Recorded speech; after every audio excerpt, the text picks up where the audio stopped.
मुंबईत मस्जिद बंदर परिसरात अनधिकृत कबूतरखाना सुरू, नागरिकांकडून कबुतरांना खाद्य टाकल्याचं समोर। अजित पवारांकडून मराठवाडा मुक्तीसंग्राम दिनानिमित्त बीडमध्ये ध्वजारोहण। अजित पवारांच्या हस्ते कुणबी प्रमाणपत्रांचं वाटप, बीडमध्ये विकास कामांचंही लोकार्पण।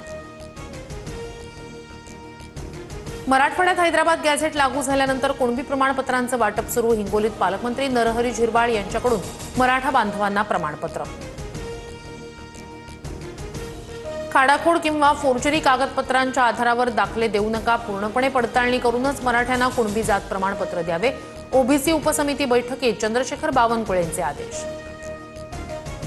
आरक्षणात काही मागे पुढे केलं तर दसऱ्यानंतर वेगळ्या स्टाईलनं आंदोलन होणार, मनोज जरांगेंचा इशारा। जालन्यात जिल्हाधिकारी कार्यालयासमोर बंजारा समाजाचा रास्ता रोको, हैदराबाद गॅझेटनुसार आरक्षण देण्याची मागणी।